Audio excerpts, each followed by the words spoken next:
All right, today we're going to do something a little different. We are going to pull back the curtain on a digital heist.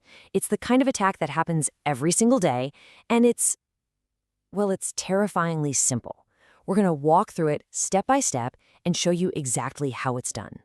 So let's just get right to it. How easy is it for real to steal password? We see all the warnings, we hear all the horror stories, but how hard is it actually for a hacker to pull it off? The answer, it's disturbingly easy. And look, we're not just going to tell you that, we are going to show you. So let's kick off this heist.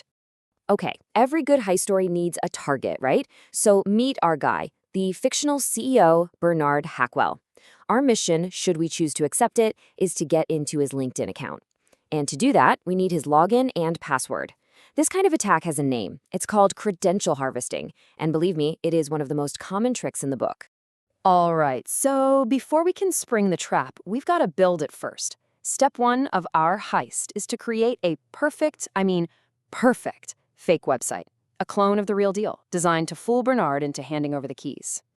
And you might be thinking this takes some kind of super hacker genius, right? Nope. An attacker just grabs a free tool off the internet, something like Black Eye. They run a super simple script, pick the website they want to copy, for us it's LinkedIn, and bam, just like that, the tool spits out a malicious link to a fake website that looks absolutely identical to the real thing. We're talking seconds here. So take a look for yourself. Can you spot the fake? On the left, you've got the real LinkedIn login page. And on the right, that's our fake. Seriously, could you tell the difference? Most people can't, not in a million years. When Bernard clicks our link, this is what he's going to see.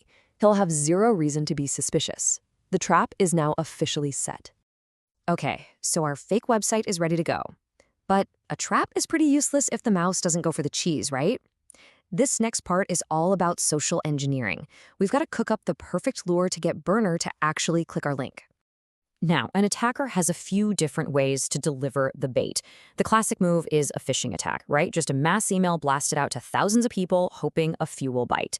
But they can also get a little more personal with smishing. That's just phishing over a text message. And this one can be even sneakier because, let's be honest, we're all a bit less on guard with texts. And then there's vishing, where they'll actually call you on the phone to try and trick you. But for our heist, we're not just casting a wide net and hoping for the best. We have a specific target, Bernard. And when an attack gets this personal, this focused on one person, it's not just phishing anymore. We're now in the realm of spear phishing. Think of it like a laser-guided missile instead of a carpet bomb. And you know what? We can get even more specific.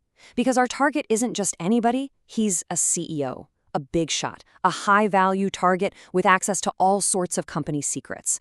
So this attack gets an even cooler name, whaling.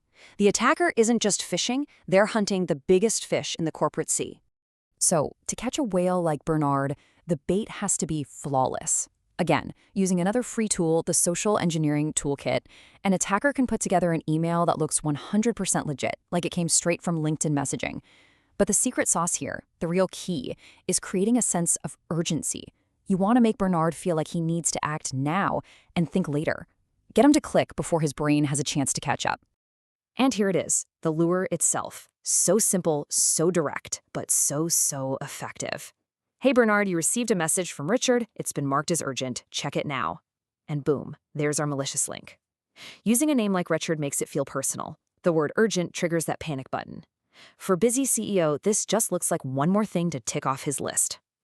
And scene. The email lands in Bernard's inbox. He sees it's an urgent message from LinkedIn. What does he do? He clicks the link. He's immediately taken to that pixel-perfect login page we made. He doesn't think twice. He types in his email, his password, and hits sign in. And just like that, the trap is sprung.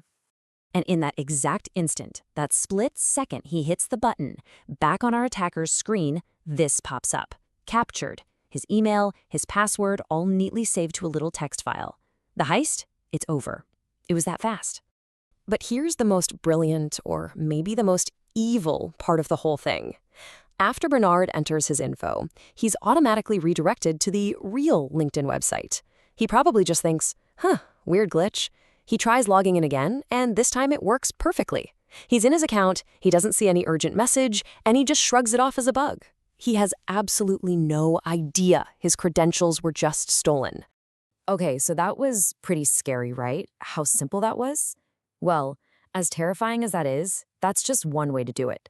There are even more devious, more sinister attacks out there, ones that can fool even the most careful, cybersecurity savvy people.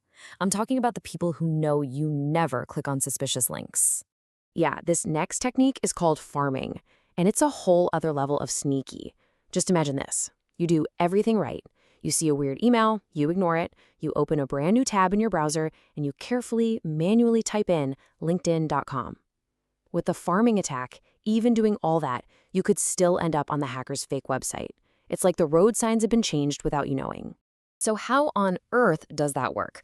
Well, it usually starts with an email too, but instead of a link, it has a malicious attachment, maybe a fake invoice or something. You open it and this malware gets to work silently in the background. It finds a little system file on your computer called the hosts file. Think of this file like your computer's personal address book for the internet.